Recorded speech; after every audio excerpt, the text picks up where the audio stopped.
ஆரி okay? Okay தான்ப்பா. ஆதி, நேத்து நீ கொடுத்த பணத்தை ரூம்ல வச்சிருந்த, நீ எடுத்தியா?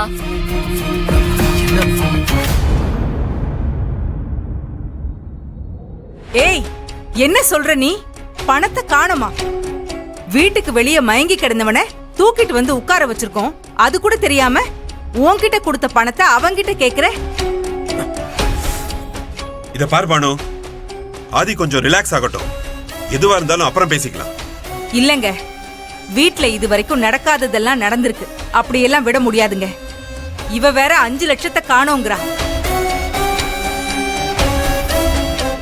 ரஞ்சனி, எங்க வச்சம்மா? நல்லா தேடி பாத்தியா? எல்லா இடத்துலயும் தேடி பார்த்துட்டேன் தாத்தா. பீரோல வச்சிருந்த பணம் எங்கம்மா போயிருக்கோம்? நிதானமா கொஞ்சம் போய் மறுபடியும் பாரு. இல்ல பாட்டி, எல்லா இடத்துலயும் தேடிட்டேன். நான் பீரோல தான் வச்சேன். யார் எடுத்தாங்கன்னு தான் தெரியல.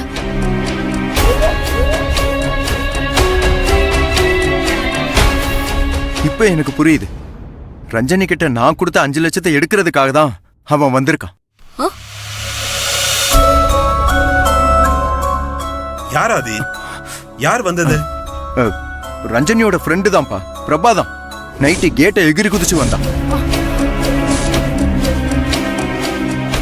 பிரபாவா? இந்த நேரத்துல எங்க வீட்டுக்கு எதுக்குடா வந்தான்னு கேட்டேன். பாட்டிலாலே என் தலையில அடிச்சிட்டான். நான் மயங்கி விழுந்துட்டேன். அப்புறம் என்ன நடந்துச்சுன்னு எனக்கு தெரியல. நல்ல வேலை, சின்ன காயம்தான்.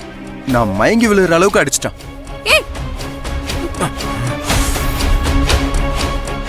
பானு, எதுக்கும் நம்ம டாக்டருக்கு ஃபோன் பண்ணி வர சொல்ல. அதெல்லாம் வேண்டாம்ப்பா. டேய், இப்ப கொஞ்சம் பெட்டரா இருக்கு. முதல்ல 5 lakhs பணத்தை மீட்கணும். ஃபேக்டரிக்கு கொடுக்கணும்ல.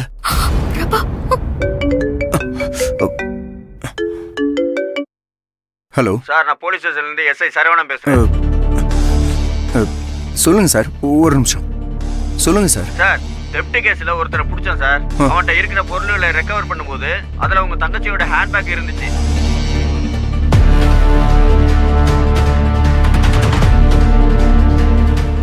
அந்த ஹேண்ட்பேக்ல செல்போனு, ஐடி கார்டு, 70,000 ரூபாய் பணமெல்லாம் இருந்துச்சு சார். நீங்க ஸ்டேஷனுக்கு வந்து வாங்கிக்கங்க சார். Okay sir, thank you.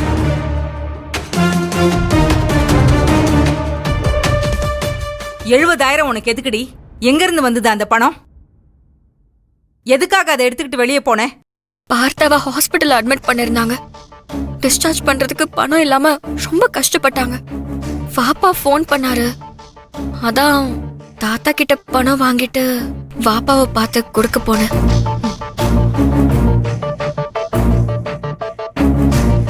போற வழியில தான் ஒருத்தன் என் ஹேண்ட்பேக்கை புடுங்கிட்டு போயிட்டான். அப்போ நீ எங்களை எல்லாம் ஏமாத்திட்டு அந்த பசங்களுக்காக பணத்தை எடுத்துக்கிட்டு போயிருக்க? இல்லம்மா, நான் வாப்பா கிட்ட கொடுக்கலான்னு தான் போனேன். அதுக்காக? அம்மா, இப்ப அது பிரச்சனை இல்ல. எனக்கு இப்ப கன்ஃபார்ம் ஆயிடுச்சு. 5 லட்சம் பணத்தை எடுக்கதான் அவன் நம்ம வீட்டுக்கு வந்திருக்கான். பணத்தை அவன் தான் திருடி இருக்கான். ஆதி, நம்ம வீட்டுக்கு வந்ததால அவன் தான் திருடன்னு நீ சொல்லாத. இப்படியே எப்ப பார்த்தாலும் அவங்களுக்கு சப்போர்ட் பண்ணி வீட்ல நிம்மதியே இல்லாம ஆக்கிட்ட.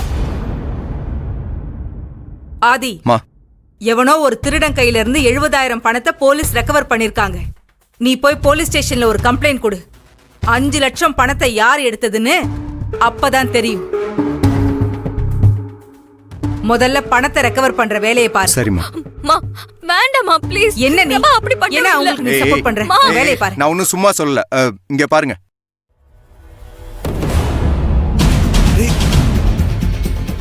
நான் ஒன்னும் சும்மா சொல்லல. பிரபா கேட் ஏறி குதிச்சு வர்றான் பாருங்க.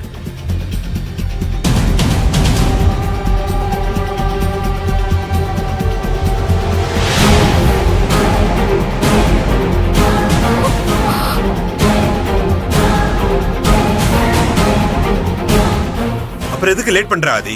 சந்தேகமே இல்ல, போலீஸ்ல கம்ப்ளைண்ட் கொடு. வேண்டாம்ப்பா.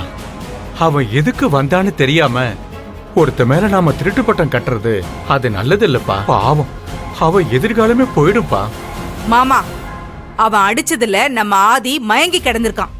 ஏதாவது நடக்க கூடாது நடந்துருந்துச்சுன்னா என் பையன் வாழ்க்கை என்ன ஆகுறது? என் மகனோட எதிர்காலமே போயிருக்காதா? அத பத்தி நான் கவலைப்படவா? இல்ல யாரோ ஒருத்தனுக்காக நீங்க கவலைப்படுறத கேட்டுக்கிட்டு அது மாதிரி நான் நடக்கணுமா?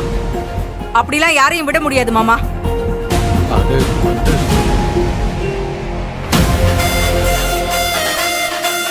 வீட்டுக்குள்ள ஏறி குதிச்சு வந்ததும் இல்லாம அதை ஏன்னு கேட்டதுக்கு என் மகன் தலையிலேயே அடிச்சிருக்கான் அவன். என் புள்ள உயிரோட விளையாடுற அளவுக்கு வந்துட்டாங்களா?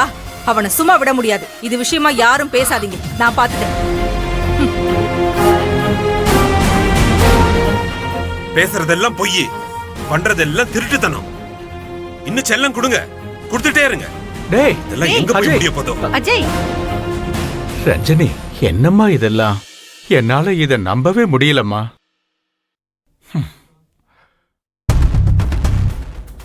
ரஞ்சனி, ஒரு நிமிஷம் வா. உன் நல்லதுக்கு தான் சொல்றேன், வா என் கூட வா.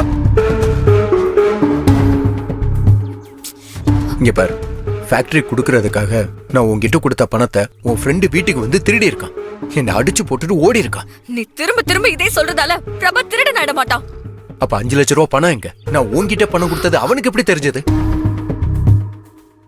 ரஞ்சனி, உன் நல்லதுக்கு தான் சொல்றேன். ஒழுங்கா நான் சொல்றபடி கேளு.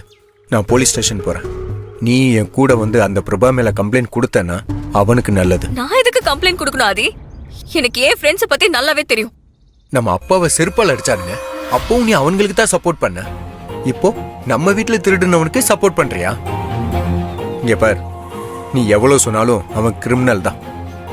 அவனுக்காக நீ உன் ஃபியூச்சரை கெடுத்துக்காத. ஏன் ஃபியூச்சரை பத்தி நீ கவலைப்படாத. செய்யாத தப்புக்கு பிரபா மேல பழைய போட்டா அவன் ஃபியூச்சர் என்ன ஆகும்னு கொஞ்சம் யோசிச்சு பாத்தியா? யோசிக்க வேண்டியது நான் இல்ல, நீதான். நான் கம்ப்ளைண்ட் கொடுத்தா கதையே வேற. இங்க பாரு, தேவையில்லாம விளையாடாத. தெரியாமலேயே பிரபாவோட வாழ்க்கையில நீதான் ரொம்ப விளையாடிக்கிட்டு இருக்க. புரியல? இத பார், தெளிவா தெரியும். அதான் ஏற்கனவே சிசிடிவி ஃபுட்டேஜ் காட்டிட்டியே. நம்ம வீட்டுக்கு வந்துட்டு போனதாலேயே பிரபா திருடன் ஆயிட மாட்டான். அவன் என்ன பார்க்க கூட தான் வந்திருப்பான். மிட் நைட்லயா? இதான் உன் பிரச்சனையே. எல்லாம் தெரிஞ்ச மாதிரியே பேசுவேன். ஒரு வீடியோவை தான் நான் எல்லார்கிட்டையும் காட்டியிருக்கேன். இது எக்ஸ்க்ளூசிவா உனக்கு மட்டும்தான். பாரு பாரு.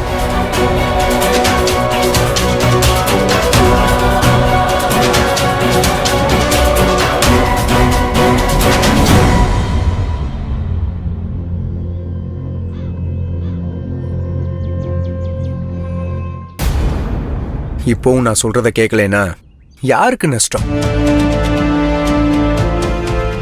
அக்யூஸ்ட் நல்லவன்னு நீ கொடுக்கிற சர்டிபிகேட்லாம் சட்டம் நம்பாது. ஆதாரத்தை மட்டும்தான் நம்பும்.